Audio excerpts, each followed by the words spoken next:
Hola, buenas tardes.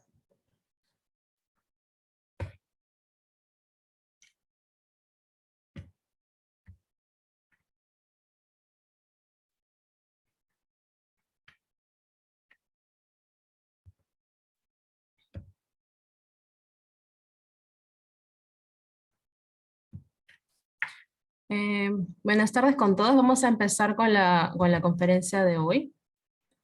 Un momento, voy a arreglar esto.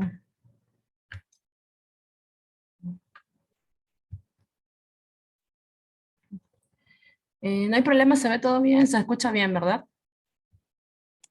Sí, todo bien. Ya. Bueno, entonces, mi nombre es Stephanie Montero Trujillo, soy microbióloga epidemióloga y trabajo en la Dirección de Investigación en Salud de IETSI. En esta oportunidad voy a conversarles un poco sobre cómo se están utilizando los biomarcadores para usarlos como valor pronóstico para mortalidad por COVID, que es un trabajo que estamos realizando en colaboración con otros investigadores de Lambayeque. Entonces, para empezar, bueno, simplemente esto ya lo conocemos, pero solamente es para enfatizar el hecho de que Perú sigue siendo el país con la mayor tasa de mortalidad estandarizada, le ganamos a todos los países, y lamentablemente esto ha sido el resultado de las olas epidémicas que golpearon bastante nuestro país y nuestros sistemas sanitarios, que se vieron sobresaturados, sobrepasados, y que ha hecho que la población peruana que ha recibido atención en los hospitales no sea igual que otras poblaciones de otros países donde, si bien hubo una sobresaturación, no se llegó a los niveles en los que nos tocó vivir a nosotros.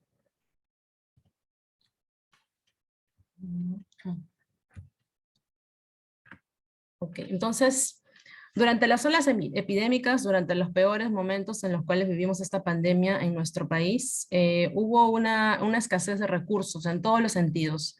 No habían suficientes equipos de protección personal, las camas UCI y de hospitalización eran limitadas. Aun cuando hubo una implementación de esta infraestructura para varios hospitales, muchos hospitales incluso de Lima, donde es mucho más fácil la administración de recursos y la distribución, hubieron varios hospitales de menor complejidad que no estaban realmente equipados para la cantidad de pacientes que recibían cada día. Hubo también problemas con las fuentes de oxígeno, equipos y dispositivos de soporte ventilatorio y el personal de salud especializado, ya que no había médicos UCI suficientes o emergenciólogos, y en algunos hospitales muchos médicos internos tuvieron que tomar la posta para proveer apoyo y asistencia a la cantidad de pacientes que llegaban. Entonces, fue un momento muy complejo, y bueno, mencionando otra vez, ¿no?, que las brechas en la implementación fueron muy amplias, comparando solo Lima contra provincia, y simplemente entre los hospitales de Lima hubo una brecha bastante grande en cómo se implementaron los hospitales en términos de dispositivos o camas y de personal. Los hospitales de mayor complejidad, como las grandes unidades de salud, fueron las que se implementaron más rápido, pero otros hospitales de nivel 1, por ejemplo, de Lima mismo, no tuvieron la misma suerte, y hubieron muchas complicaciones en varios hospitales. Este quiebre, digamos, de la atención sanitaria cuando hubo el incremento exagerado de casos por COVID-19, nos llevó a priorizar la atención a determinados casos. Algunas personas o algunas guías permitían utilizar algunos criterios que ayudaban a la decisión médica para asignar a un paciente un soporte ventilatorio o una cama UCI o una atención a ventilación no invasiva, entre otros. Entonces, hay algunos criterios que sí ayudan bastante a la decisión clínica y permiten también proveer oportunidades iguales a todas las personas que buscan atención en los hospitales. Una cosa muy importante es poder identificar tempranamente a los casos que tienen riesgo de desarrollar un pronóstico desfavorable. Ayuda a evitar bastante las muertes o los desenlaces severos o las secuelas severas por COVID. Un ratito. Ay, la gatita. Chau, chau, chau, chau. Disculpe, la gatita. Ya. Eh, Hay varias estrategias que se han venido usando para identificar casos con pronóstico desfavorable. Hay algunos scores que han salido que se usan más que todo en Estados Unidos, pero estos son más dirigidos en este tipo de poblaciones, ¿no? Para poder clasificar pacientes que podrían convertirse en pacientes críticos o pacientes de riesgo, según comorbilidades, según saturación de oxígeno, otros biomarcadores.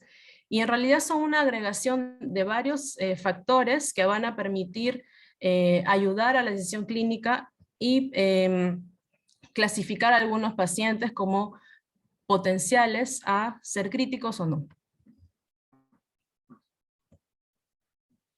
Es en este sentido que no solamente se usan variables o tipo saturación de oxígeno o presión u otro tipo de factores que se utilizan en los scores que les he mencionado antes.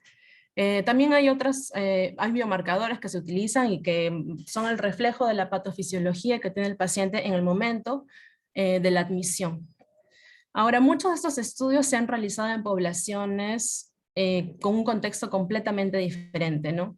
En nuestro país, las personas que generalmente o durante las olas epidémicas y que han buscado atención son poblaciones que ya tienen la enfermedad bastante desarrollada, son bastante moderados hasta severos.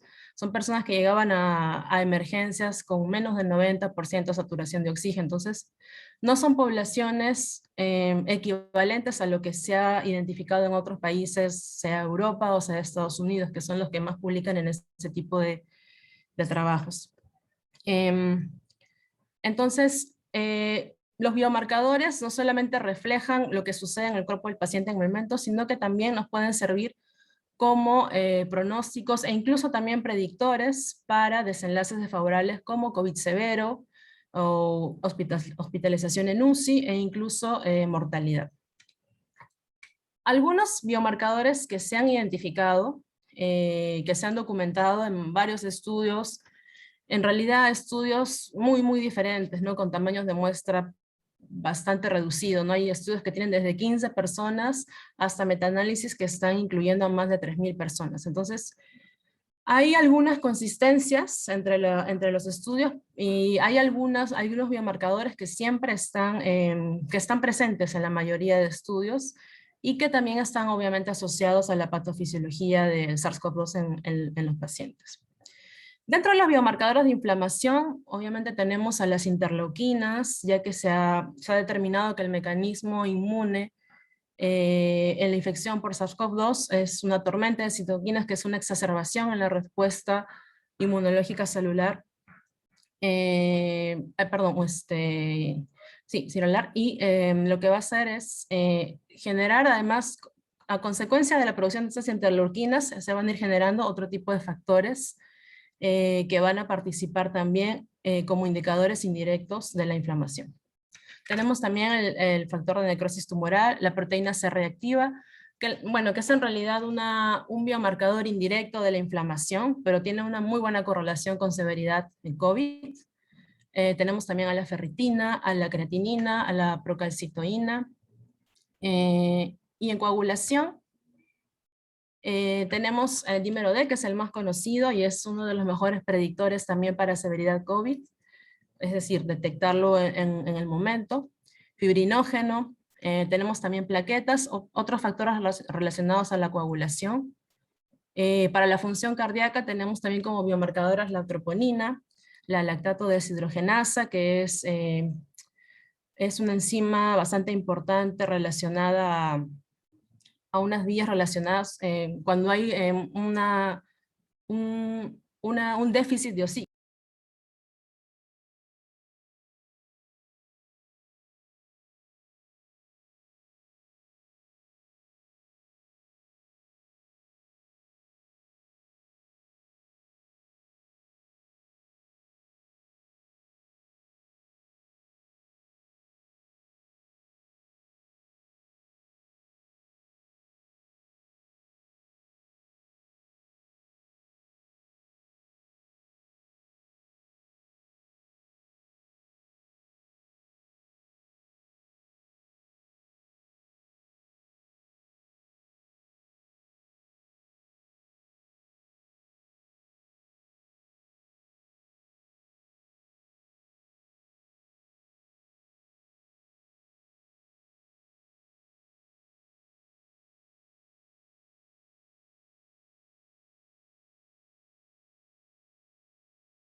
Buenas tardes con todos. Un momento vamos a esperar a que nuestra ponente siga con su presentación.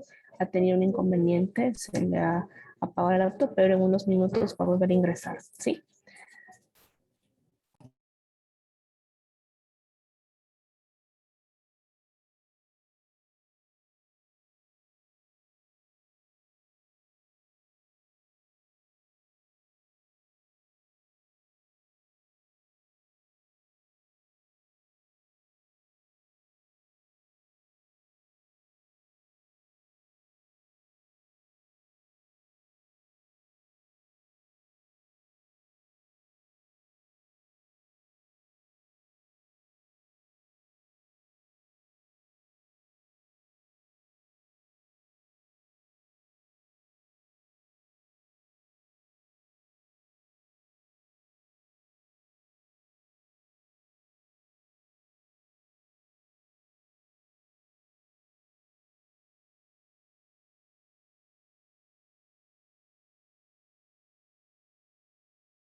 Ahora sí puedes empezar, Stephanie. Ya, gracias. Mm, Ya, entonces, bueno, nos habíamos quedado en los factores de inflamación.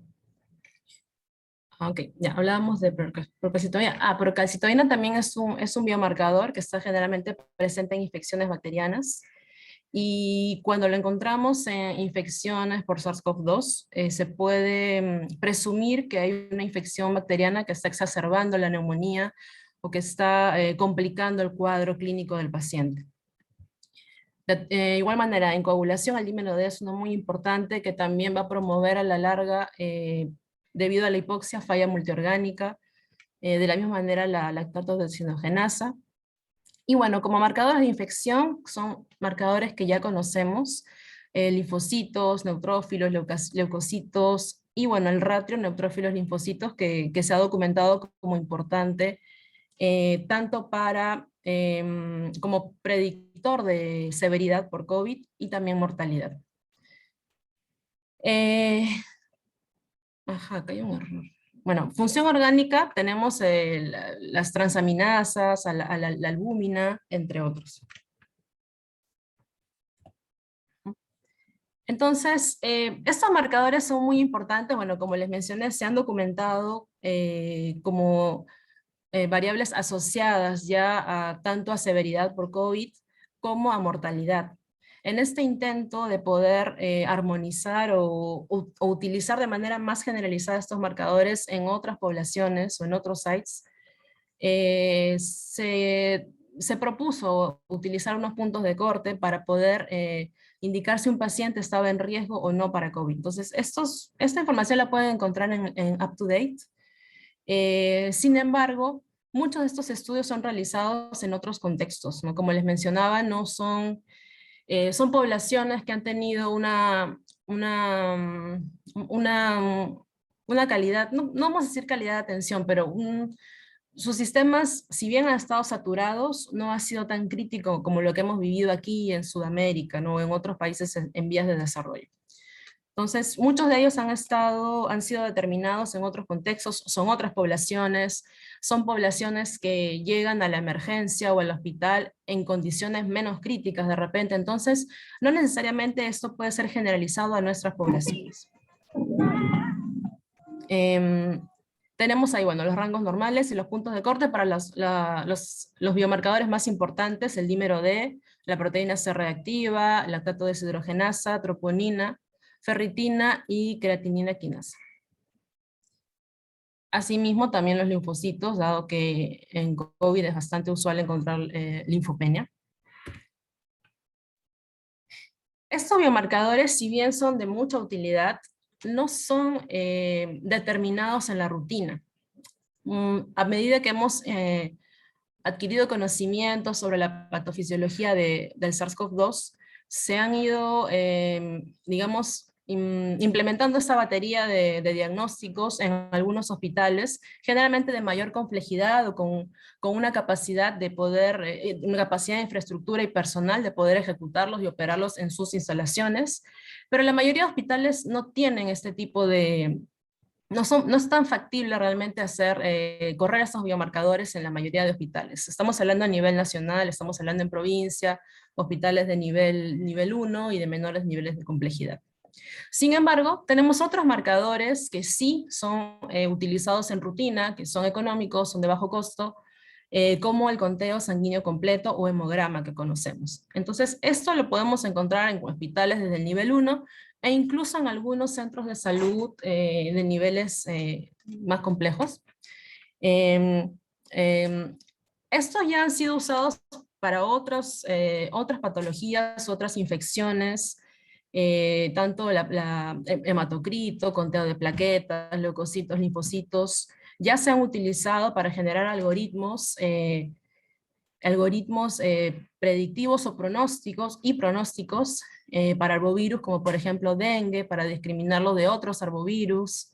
Y no ha sido inusual utilizar o proponer este tipo de marcadores para poder usarlos como pronóstico en COVID severo y mortalidad.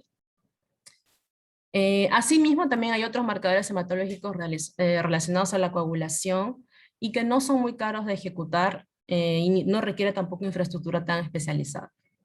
Entonces, las ventajas de este tipo de marcadores hematológicos, de hemograma y otros, es que son económicos, son rápidos, se hacen de rutina, toda persona que ingresa se le hace el tamizaje en admisión y se le monitorea generalmente cada 12 horas. Bueno, va a depender del protocolo de cada hospital, pero generalmente es así.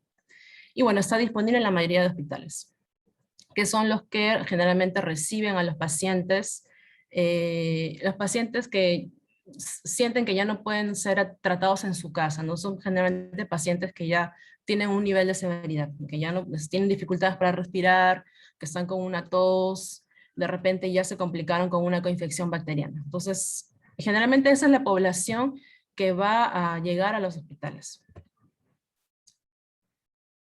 Estos biomarcadores hematológicos ya han sido estudiados por otros grupos de investigación y bueno, la idea no solamente es encontrar cuáles están asociados, sino también identificar cuáles son los puntos de corte que nos hablan de mayor riesgo, ya sea para severidad o para mortalidad.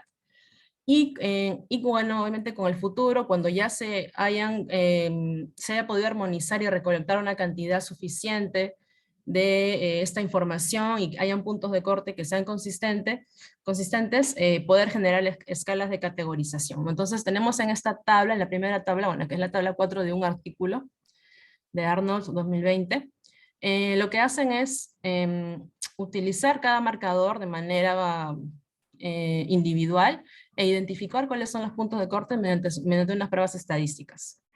Esto se hace, pero se requiere una muestra grande para poder validarlo. Y por otro lado tenemos en esta otra tabla biomarcadores con puntos de corte ya dados, posiblemente utilizaron previamente esta metodología o una similar para identificar los puntos de corte, y aquí asignan scores. La ventaja de asignar scores es que es mucho más fácil utilizarlo en la práctica clínica. ¿Por qué? Porque solamente necesitamos un punto de corte y asignamos un puntaje a los pacientes, se clasifica, y a partir de eso hacemos la sumatoria y nos permite clasificar a un paciente como de riesgo o no. Son los mismos es la misma metodología que se usa para los scores que están disponibles en las plataformas, lo que les mostré en unas diapositivas anteriores. Entonces, esa es la utilidad de poder explorar este tipo de biomarcadores para utilizarlos así en el futuro y que sirvan como herramientas que sirvan como soporte en la decisión clínica. Obviamente junto con otras herramientas u otros resultados, ¿no? Tanto clínicos a de imágenes. Entonces, el objetivo bueno, era identificar biomarcadores hematológicos que puedan tener valor pronóstico en la mortalidad por COVID. Nosotros no nos estamos enfocando solamente en este desenlace que es mortalidad, no severidad.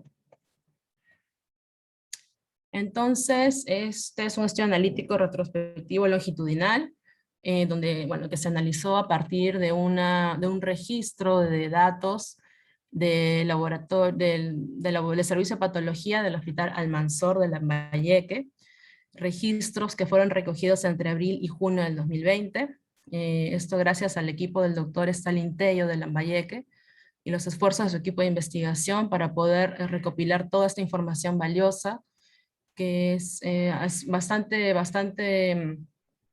rica en información. La variable dependiente en este caso es tiempo-evento, es decir, tiempo hasta que ocurrió el deceso del paciente. Obviamente no todos han fallecido, pero ese es nuestro desenlace, ¿no? Sobrevida y deceso. Y las covariables que utilizamos son sociodemográficas, biomarcadores de inflamación, infección, coagulación, función cardíaca y función hepática. La metodología, bueno, análisis descriptivo de las variables, un análisis bivariado,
Bien, ya dado que hay varias preguntas en el chat, vamos a aclarar ciertos puntos.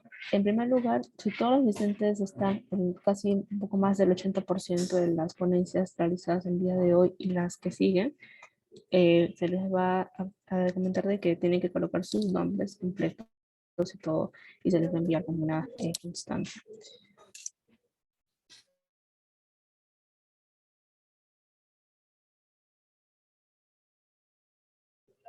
Ahora, por otro lado, no olvidar de que a partir de las 5 de la tarde también está la otra ponencia.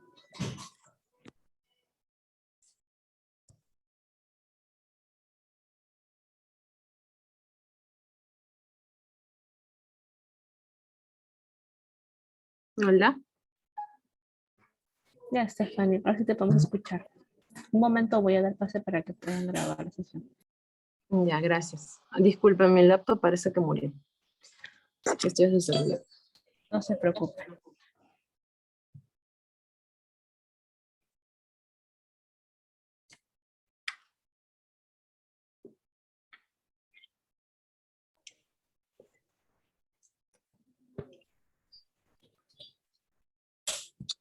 Ya, ahora sí puede empezar.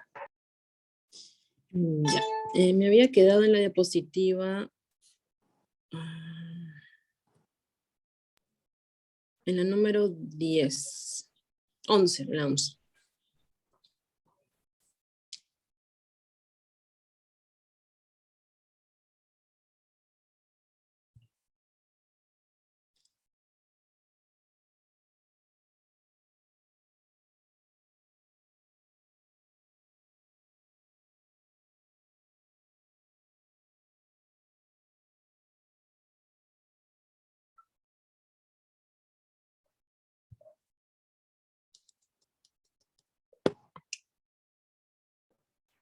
Bien, Stephanie, ahora sí puede empezar. Usted se quedó en la diapositiva sobre metodología.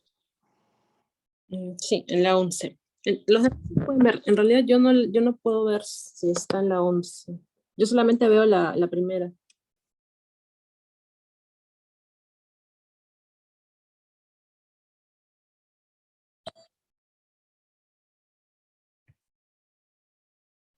Creo. Y ahora sí. Ya. Entonces nos habíamos quedado en la parte de metodología. Bueno, rápidamente habíamos dicho que era un análisis descriptivo, convencional, bivariado, chi cuadrado P de student, y hicimos un análisis de regresión de Cox para generar el modelo no ajustado y el ajustado. La estrategia que utilizamos para poder, bueno, vamos a decir una validez preliminar al modelo que generamos solamente con los marcadores hematológicos, fue generar también un modelo con valor pronóstico utilizando los biomarcadores documentados para COVID, para severidad y mortalidad de COVID-19. Es decir, los marcadores como de dímero D, lactato deshidrogenasa, creatinina, urea, y en realidad todos aquellos que resultaban bastante significativos al correr el modelo no ajustado con regresión de Cox. Para comparar estos modelos utilizamos una estrategia estadística que llamamos ROC tiempo dependiente, que lo que hace es comparar la capacidad o la performance que tiene cada uno de estos modelos para clasificar a los sujetos como aquellos que sobrevivieron o no en función a cómo estaban sus marcadores al inicio, sus marcadores medidos. Otra cosa importante que no mencioné de repente en la parte de diseño es que todos los marcadores son medidos en admisión, al inicio de la hospitalización. Entonces, todos ellos nos van a hablar de cuál es el estatus patofisiológico de cada paciente al inicio. Ok, ¿pueden pasar a la siguiente, por favor? Ok, okay, en resultados, esta es solamente la parte descriptiva. Pudimos validar 215 registros, que eran aquellos que tenían menos del 50% de valores faltantes en sus variables. Bueno, se hizo la limpieza de la data y algo que fue bastante saltante es que la mortalidad global identificada ha sido de 51.63%, que es una de las más altas reportadas hasta ahora. Generalmente los estudios que se han hecho en otros países de donde provienen estos algoritmos dados o estos modelos predictivos y de pronóstico, generalmente la mortalidad no pasa el 20%, pero nosotros tenemos una mortalidad bastante alta, ¿no? Que es un atributo de cómo fue la dinámica aquí en Perú durante los picos epidémicos. Y bueno, en realidad esto fue tomado justo saliendo de la segunda ola, casi por ahí, entonces como que a la mitad y saliendo. Entonces es por eso también que se detectó esta cantidad de muertes. Entonces, a grosso modo, las variables, obviamente los fallecimientos ocurrieron en las personas de mayor edad, en personas con comorbilidades como hipertensión y enfermedad renal crónica, a pesar de que se encontraron pocos registros de personas con enfermedad renal crónica, que en este caso son 21, que es el 9.8% de toda la población, se encontró una diferencia bastante significativa, y esta diferencia en el modelo bivariado, tanto como en los modelos posteriores, fue consistente, ¿no? Hasta que, bueno, en un punto del modelamiento se perdió. Pero a pesar de que habían pocas observaciones, o sea, pocas respuestas para enfermedad renal crónica, la significancia se mantuvo y fue relativamente sostenida.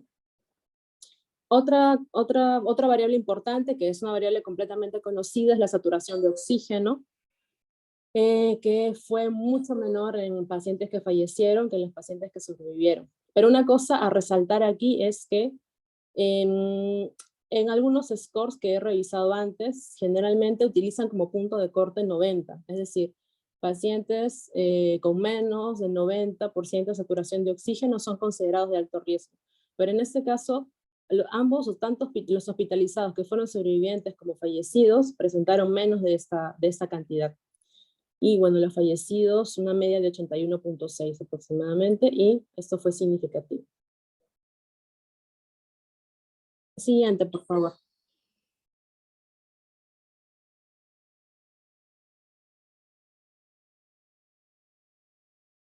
¿Podrían pasar a la siguiente diapositiva, por favor?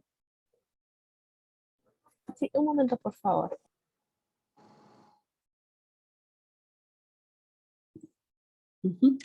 Bueno, entonces aquí podemos ver, ese es el análisis bivariado. Este es un análisis que no toma en cuenta el tiempo hasta que ocurrió el fallecimiento. Eso solamente es como si fuera un bivariado transversal, ¿no?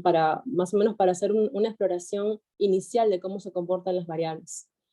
Y bueno, en relación a estos marcadores hematológicos y evaluarlos ante la mortalidad por COVID, varias estimaciones fueron consistentes con lo reportado en la literatura. Vemos que hay diferencias significativas en el recuento de leucocitos, que fue bastante alto en personas fallecidas, linfopenia, que fue bastante marcada en los fallecidos, el ratio neutrófilo-linfocito, que también es un valor que ha sido bastante estudiado, que ha sido incriminado no solamente para severidad, sino también para mortalidad. El recuento de plaquetas, que es muy importante porque si bien no nos mide no nos habla tanto como el dímero D de repente, dentro de los marcadores que son rápidamente medidos en conteo de sangre completa, es uno de los que nos hablan de este mecanismo en el cuerpo del paciente. La ketocrito, a pesar de que no tiene un valor clínico muy importante, en nuestro modelo nos salió, bueno, en este análisis nos salió asociado. De igual manera, fibrinógeno, tiempo de protonina, que es el tiempo en el cual se demora la sangre del paciente en coagular, y el ratio internacional normalizado. Lo más marcado es, ¿no?, que la linfopenia y trombocitopenia asociada a la mortalidad fueron de los más importantes en este análisis bivariado. Siguiente diapositiva, por favor.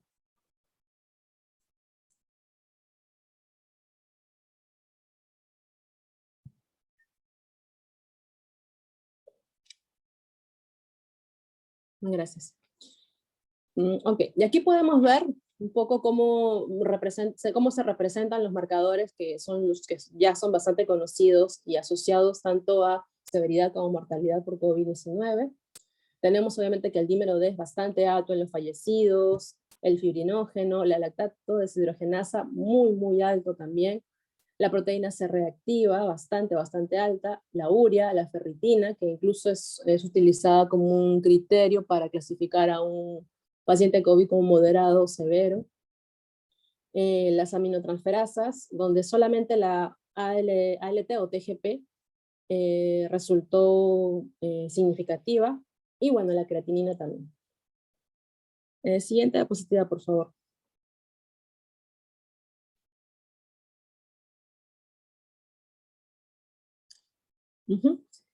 Entonces, las tablas que les hemos mostrado anteriormente son análisis bivariados, pero tomando las variables como si fueran transversales, es decir, no estamos contabilizando el tiempo al evento, en este caso que sería el tiempo hasta que ocurre el fallecimiento. En adelante, todos los que vamos a ver son las tablas que son el producto del análisis longitudinal mediante regresión de Cox. Y aquí podemos ver cómo han variado algunas de los marcadores y de los factores demográficos cuando utilizamos este tipo de metodología. Entonces, el modelo de variables múltiples compuesto por biomarcadores más explicativo lo tenemos aquí. Más explicativo nos referimos a aquellas que estaban mayormente, tenían una mayor asociación, un P más bajo, y que además tenían una medida de asociación, en este caso hazard ratio, bastante alto, o al menos mucho más alto. Ingresamos al modelo de manera automática de edad y saturación de oxígeno, porque son variables que son conocidas y que siempre están incluidas en los modelos. Y bueno, la que fue más fuertemente asociada fue dímero D. Y luego ingresaron las demás variables que podemos ver aquí. Proteína C reactiva, ferritina, urea, creatinina y lactato deshidrogenasa. Pero este modelo no es nada nuevo. Esto ya está completamente documentado, incluso en UpToDate les mostré en la introducción que ya se han propuesto algunos puntos de corte para indicar la clasificación o categorización de un paciente por su propensión a mayor riesgo. Y en este caso, este modelo yo lo llamo como un modelo ideal, ¿no? Porque es el modelo estadísticamente más explicativo. Sin embargo, como les mencioné en la introducción, no todos los establecimientos de salud tienen la capacidad para poder determinar estos biomarcadores, ¿no? Son algunos bastante costosos. Antes de la pandemia no se hacían rutina, por ejemplo el dímero D no era lo que se hacía usualmente. La proteína C reactiva sí, pero dímero D no se hacía, la ferritina no estoy segura, pero en todo caso no son biomarcadores que se hagan de manera rutinaria. Y bueno, los más importantes en este modelo fueron dímero D y creatinina, fueron los que mostraron una asociación más grande, en este caso dímero D siendo un factor de riesgo y la creatinina un factor protector. Siguiente, por favor. Entonces, el modelo que les he mostrado anteriormente es el modelo ideal, el más explicativo, estadísticamente aceptable, robusto, pero como la idea de este estudio era identificar otros marcadores hematológicos que nos permitieran de alguna manera explicar el tiempo a la muerte, entonces escogimos, según criterios estadísticos, ¿no? Los más significativos, pero también los que tuvieran algún tipo de relación con la patofisiología de SARS-CoV-2. Entonces, utilizamos este modelo con marcadores hematológicos, excluimos a todos los biomarcadores conocidos, es decir, dímero D, lactato deshidrogenasa, creatinina, urea, esos no los consideramos para este modelo, los dejamos a un lado. Y le llamamos a este modelo como modelo factible. ¿Por qué? Porque es el que podría aplicarse en establecimientos de salud con una capacidad de poder hacer hemogramas. Aquí se identificó que linfocitos y tiempo de protomina eran variables importantes en este modelo. Linfocitos es completamente, tiene una plausibilidad biológica bastante evidente, ¿no? Por la linfopenia que puede producir COVID en el paciente, y el tiempo de protomina también porque está relacionado a la coagulación. El que nos llamó la atención fue el plaquetocrito, porque este no tiene realmente un valor clínico, a pesar de que su cálculo está estimado en base al conteo de plaquetas y al volumen plaquetario medio. pero aún así en el modelo no salió significativo. Eso está para evaluar, obviamente, ¿no? Porque tampoco podemos usar las variables de manera automática, siempre hay que buscar la plausibilidad biológica detrás. Entonces estos resultados nos hablan que trombocitopenia y linfopenia son predictores importantes para mortalidad por COVID, para tiempo de la mortalidad por COVID. Siguiente diapositiva, por favor.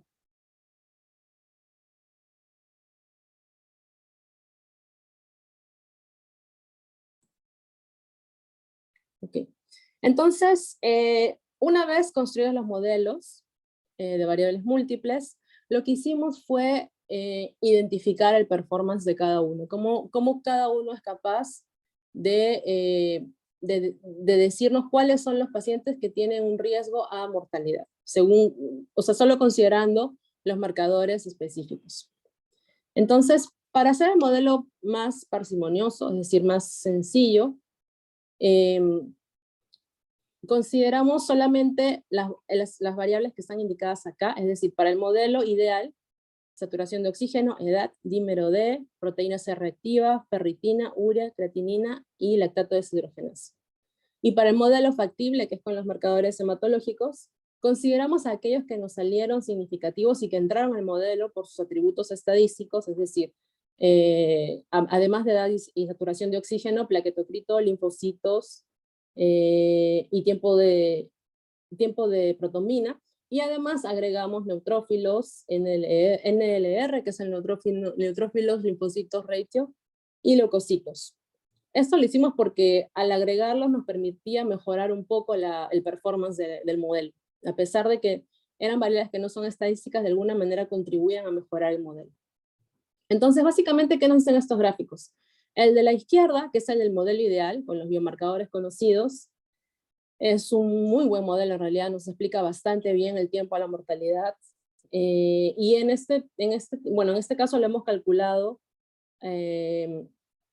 a los 30 días de muerte, ¿no? ¿Qué tanto puede pronosticar en 30 días, luego de hospitalizar al paciente 30 días después? Porque estamos presumiendo que si en 30 días falleciera el paciente, estos biomarcadores nos podían pronosticar este desenlace. Entonces la sensibilidad es bastante alta del modelo ideal, 97%, un poquito más. La especificidad también es un súper buen modelo en realidad, con un área bajo la curva de 99.1. Quiere decir que el 99.1 de las respuestas las va a clasificar como correctas. Por otro lado, el modelo factible, vamos a llamarle, con los marcadores hematológicos, acá hay un error, no es así.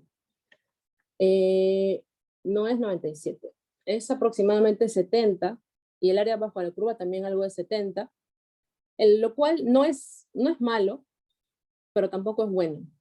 De todas maneras, va a depender mucho de los criterios que se use, pero a partir de 70% podríamos decir que un modelo es relativamente aceptable. Entonces, me parece que la sensibilidad incluso es de 80 más o menos, o 70. Perdón, aquí están mal los datos, porque eso está igual. El área bajo la curva es aproximadamente 70%. Quiere decir que el modelo no es completamente malo, tampoco obviamente no va a ser mejor que el de los biomarcadores, que son mucho más directos en relación a la patofisiología de COVID. El modelo ideal, obviamente, mejoró a medida que avanzaba el tiempo.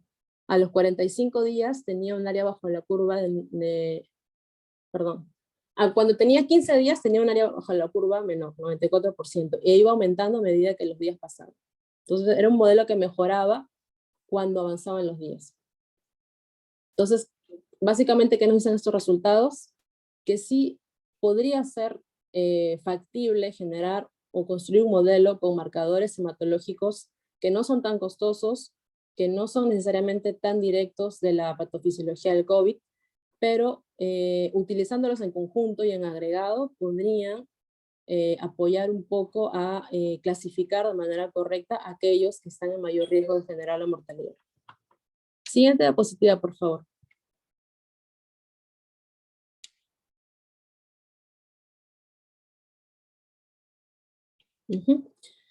Entonces, en este estudio, algo bastante sorprendente fue la mortalidad. bueno, en el mundo es de las mortalidades más altas. Sin embargo, no es completamente disonante con lo encontrado aquí en Perú. En un estudio, aún no sé si ya consideran publicarlo, pero en un estudio de Mejía 2021 del Hospital Nacional Cayetano Heredia, identificaron también una mortalidad de 49.59%. Como les mencionaba, en otros países esta situación no se ha dado. Tenemos mortalidades entre 4.3 y 18.4% en varios países, siendo la que hemos identificado una de las más altas, posiblemente producto de que aquellas personas que buscaban la atención eran personas con un estado ya bastante crítico y desarrollado de la enfermedad. Igual, ¿no? Había todo un contexto alrededor, ¿no? También la falta de ventiladores mecánicos, soporte ventilatorio, de repente que también impidió que algunas personas, si hubieran sido tratadas a tiempo, en ellas se hubiera evitado este desenlace desfavorable que es la muerte. En relación a los marcadores asociados, hay una variedad en realidad de artículos y metaanálisis que han conseguido, bueno, no consolidar, sino reportar de manera agregada todo lo identificado en otros estudios. Y bueno, obviamente hay biomarcadores que son consistentes en varios estudios, dímero D, lactato deshidrogenasa, procalcitoína, entre otros. Entonces, ahí estos ya básicamente están dados y lo único que faltaría en el futuro es que se exploren los puntos de corte reales o ver otras herramientas que nos permitan utilizarlos también cuando la infraestructura lo permita. Siguiente diapositiva, por favor.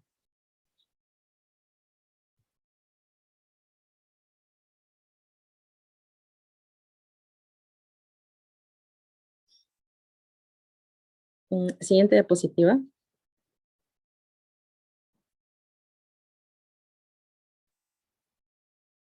Es la anterior. La 19. Entonces, bueno, en el modelo factible, con los marcadores hematológicos, identificamos que palaquetocrito era significativo e ingresó al modelo. Sin embargo, como no tiene tanto valor clínico, hay que reevaluar su participación, su inclusión en el modelo. A pesar de que es un indicador no directo de la cascada de coagulación, es mucho mejor utilizar plaquetas, el conteo de plaquetas, y este sí ha sido reportado como un factor asociado a COVID severo y mortalidad, y bueno, posee valor clínico. Los linfocitos, con este sí no hay absolutamente ningún problema, es completamente plausible con la patofisiología y la biología. Hay una marcada linfopenia en la población que tenemos, y eso está en consenso con otros estudios. Recordemos que los linfocitos son células, las células que van a contener al receptor ACE, que va a permitir la absorción viral, y que bueno, hay algunos procesos inmunológicos e inflamatorios que van a conllevar a que pueda haber una apoptosis, y como producto de la tormenta de citoquinas, y esto haga que el conteo de estos linfocitos decrezca en el paciente que está afectado. En relación al tiempo de trombina, de protombina, perdón, este es un factor que participa también en la cascada de coagulación, que también no se utiliza tanto, aunque algunos autores indican que sí es un indicador importante, porque en él podemos ver algunos cambios sutiles entre pacientes severos y no severos, aunque se usa más, ¿no?, el ratio internacional normalizado y el tiempo de tromboplastina parcial activada. El siguiente diapositiva, por favor.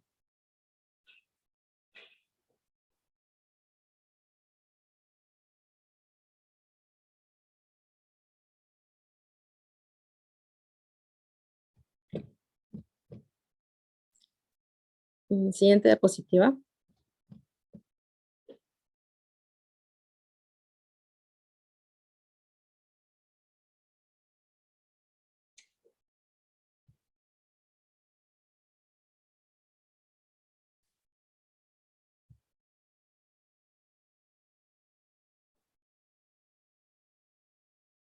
En las limitaciones del estudio podemos, bueno, reconocer el tamaño de muestra, pero aún así si revisamos la bibliografía, vamos a ver todo tipo de iniciativa para poder explorar este tipo de fenómeno, ¿no? Entonces tenemos estudios que han incluido, obviamente que eran estudios del 2020, donde recién se estaba empezando a conocer sobre este virus y sus efectos en la salud.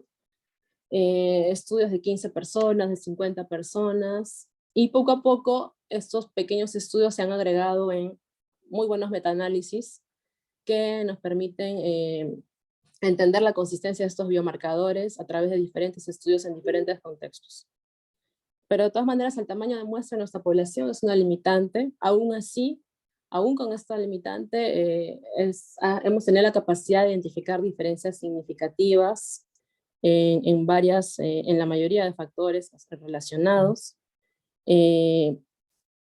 Variables no medidas, que es otra limitación que siempre tenemos en los estudios. Una limitación que nosotros identificamos es que no tenemos la variable por el momento, o ahora, por el momento no tenemos la variable ingreso a UCI. También es una variable un poco delicada, porque no todas las personas que deberían haber entrado en UCI entraron a UCI, y las personas que entraron a UCI a veces entraron muy tarde. Entonces es como un arma de doble filo también, ¿no? Habría que tomarlo con pinzas, pero de todas maneras es una variable interesante a explorar. Otra cosa, bueno, que es una limitación que se han identificado en otros estudios, no necesariamente en este, es la determinación de los biomarcadores ya documentados, es decir, de dímero D, lactato deshidrogenasa, ferritina, creatinina, urea, son biomarcadores que al inicio empezaban a ordenarse en los pacientes más críticos. Entonces ahí puede haber un tipo de sesgo también, ¿no? Se excluye de manera indirecta a los pacientes menos graves.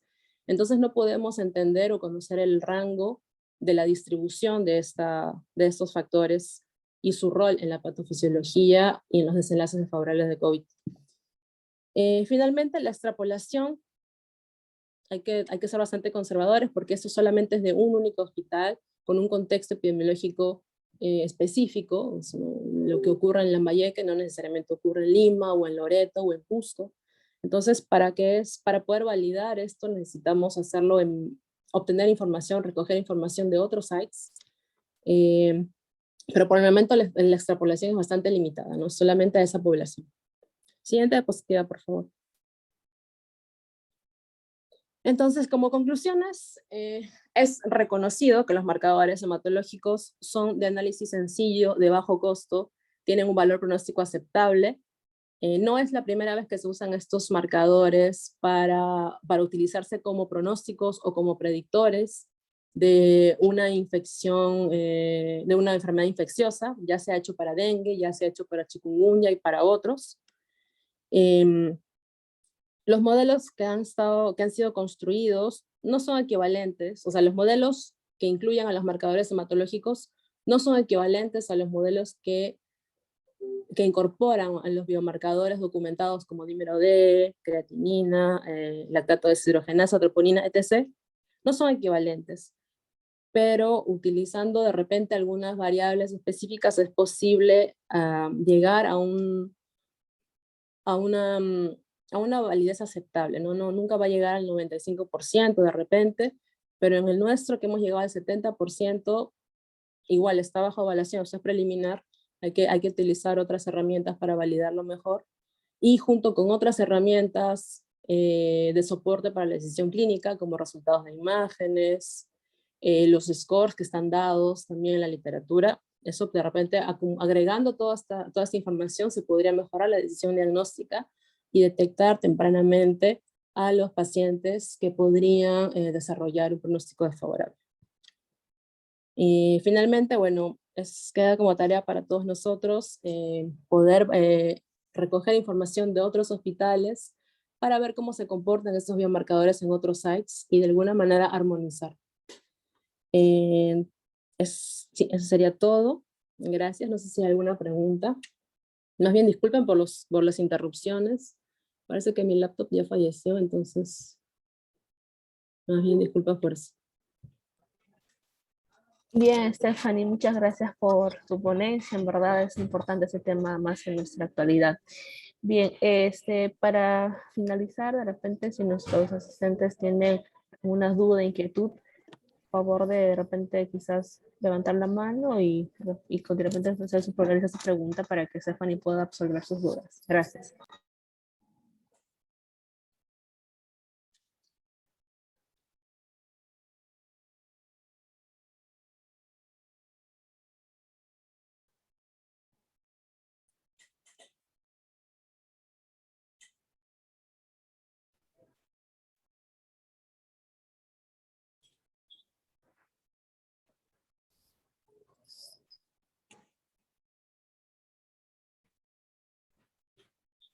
Bueno, parece de que no hay ninguna consulta.